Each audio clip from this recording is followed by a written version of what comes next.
அனைவருக்கும் வணக்கம். 2020 முடிஞ்சு 2021 ஆயிடுச்சு. நான் சொன்னது போல் 2020 ராகு பகவான் நிறையா மக்களுக்கு தொல்லைகள். ஒவ்வொரு 9 வருஷம் பின்னாடி பார்த்திங்கன்னா மக்களுக்கு நிறைய பாதிப்பு இருக்கும். ராகுனால் மக்களுக்கு தான் ரொம்ப பாதிப்பு. அடுத்தது பார்த்திங்கன்னா 2021 கூட்டு எண் 5 வருது. புதன் பகவான், புதன் எப்பொழுதும் கணபதி நல்ல விஷயங்களை பண்ணுவதுக்காக வந்திருக்கிறாரு. கண்டிப்பாக இந்த ஆண்டு நமக்கு எல்லாருக்கும் நிறைய நல்ல விஷயங்கள் நடந்திருக்கும். ஒரு உதாரணத்துக்கு, ஒரு நேற்று நடந்த விஷயத்தை நீங்கள் பார்த்துருப்பீங்க. மீன் பிடிச்சிருப்பாங்க. ஸோ அந்த மீன் பல ஆண்டு காலமாக அந்த கடலில் அது சந்தோஷமாக இருந்திருக்கும். சின்ன வயசுலேருந்து அது அங்கே தான் வாழ்ந்திருக்கும். அதுக்கு நல்லது கெட்டது எல்லாமே அவங்களோட ஃபேமிலி, அவங்க குடும்பம், அவங்க தான் அவங்கள பார்த்துருப்பாங்க. அந்த வகையில் நேற்று நாங்கள் தூண்டி போட்டதில் ஒரு 2 மீன் மாட்டிக்கிச்சு. 2 மீனுமே விதவிதமான ஒரு குடும்பத்தை சேர்ந்தவங்க. நாங்கள் அதை தூண்டி போட்டு பிடிச்சி மேலே தூக்கிட்டோம். மேலே தூக்கும்போது அந்த மீன் என்ன நினச்சிருக்கோம், ஐயோ ஒரு உலகத்தையே பார்க்குறோமே, மனிதர்கள் இருக்காங்களே. அதுக்கு மனிதர்கள் தெரியாது, ஆனால் அதோட பார்வைக்கு அப்படி இருக்கும். யாரோ நம்மளை தூண்டியில் வாயில் குத்தி இழுத்து மேலே கொண்டாந்து என்னமோ ஒரு புது உலகத்தை பார்க்குறோமே, புதுமையாக இருக்குதே அப்படின்னு அந்த மீனை துடிச்சிருக்கும். அந்த நேரத்தில் அவங்களுடைய குடும்பம், அவங்க ஃபேமிலி எல்லாம் பல ஆண்டு காலமாக கடலில் இருந்த மீன் தவிச்சிருக்கும், துடிச்சிருக்கும், பயந்துருக்கும். ஸோ அதை வாளியில் போட்ட அந்த மீனை நாங்கள் நேற்று ராத்திரியே விட்டுட்டோம், கடல்லையே விட்டுட்டோம். ஸோ அதே போல் தாங்க நம்மளுடைய வாழ்க்கையிலையும் நம்ம இன்றைக்கி இருக்கோம், நாளைக்கு நம்ம இல்லை. சரிங்களா? இருக்கும்போது அன்பாக, பாசமாக, பணிவாக, பண்பாக எல்லாருக்கும் நல்ல விஷயங்களை பண்ணணும். நம்மளால் மற்றவங்க உயரணும், யாரும் கஷ்டப்படக்கூடாது. அந்த நல்ல எண்ணத்தில் நம்ம வாழ்ந்தாலே நம்ம உயர்ந்துடலாங்க. ஆனால் நம்ம லைஃப்பில் சில நேரங்களில் ரொம்ப ஆவேசப்படுறோம், கோவப்படுறோம், தேவையில்லாத விஷயத்த பண்ணுவாங்க. என்னோடய அனுபவத்தில் 25 வருஷம் வாழ்க்கையில் நான் என்ன பார்த்தேனாக்கா, நான் ஒரு விஷயம் சொல்லுவேன், யார்கிட்டையும் சொல்லக்கூடாதுன்னுவாங்க.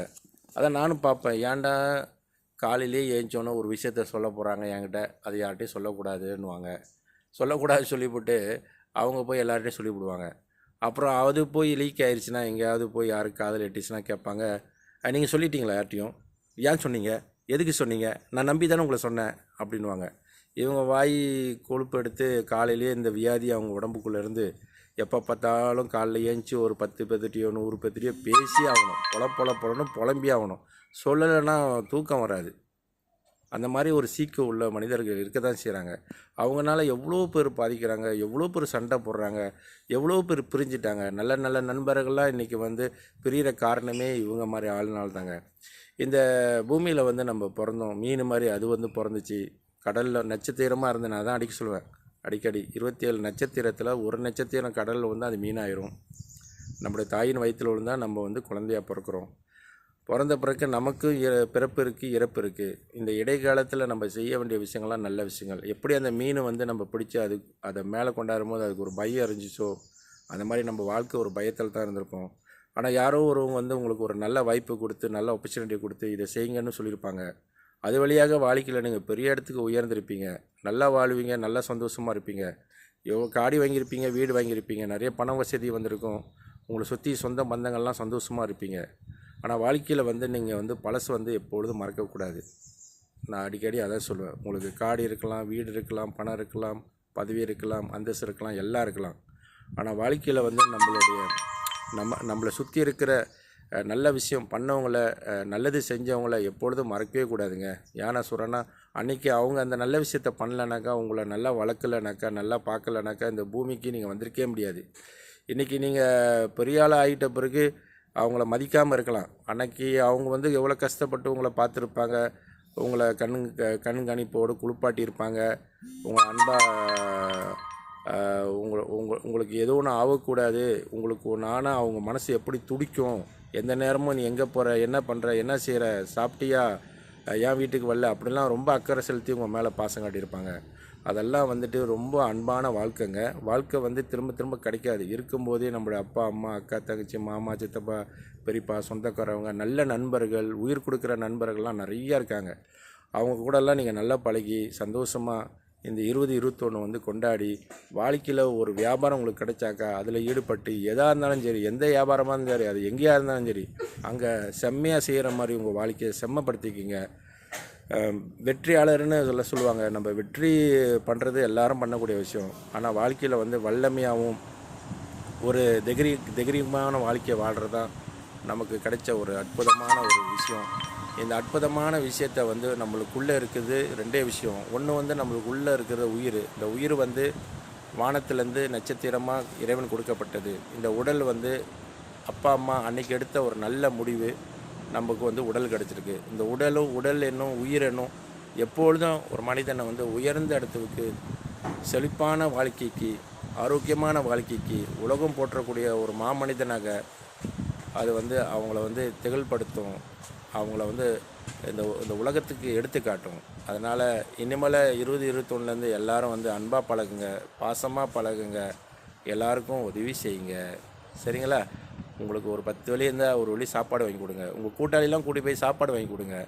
என்றைக்காவது ஒரு நாளைக்கு அவங்க உங்களை நினச்சி அழுவாங்க, கண்ணீர் ஒடிப்பாங்க. உங்களோட அப்பா அம்மாலாம் கூட்டிகிட்டு போயிட்டு எங்கேயாவது கடையில் போய் சாப்பிடுங்க. ஏன்னா அவங்க இல்லாத போது அந்த வேதனையும் வலியும் ரொம்ப இருக்கும். உங்களோட மனைவி, பிள்ளைங்க, குடும்பம்லாம் இருக்கும். அவங்க கூட அன்பாக பழக கற்றுக்குங்க. இந்த வாழ்க்கையில் நீங்கள் அந்த வாழ்க்கையை வந்து செம்மப்படுத்தலைன்னா, சந்தோஷப்படுத்தலைன்னா இனி எப்பயுமே கிடைக்காது. சிலருக்கு கணவன் இல்லாமல் இருக்கலாம், சிலருக்கு மனைவி இல்லாமல் இருக்கலாம். கவலைப்படாதீங்க. இதெல்லாம் வந்து வாழ்க்கைன்னு விளையாட்டு.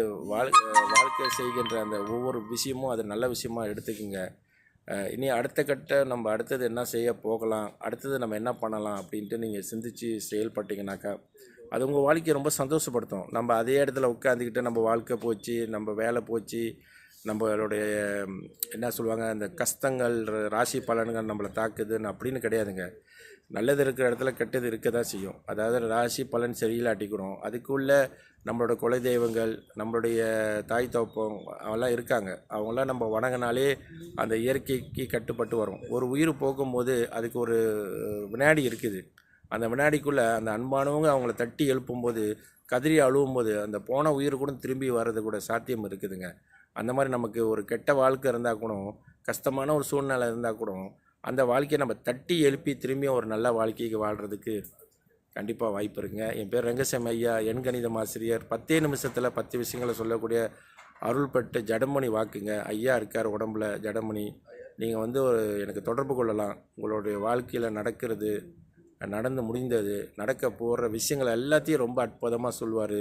இது வந்து அருள் வாக்குங்க. அருள் வாக்குன்னா இப்போ நீங்கள் லண்டனில் இருக்கீங்க, நான் இங்கே இருக்கேன்.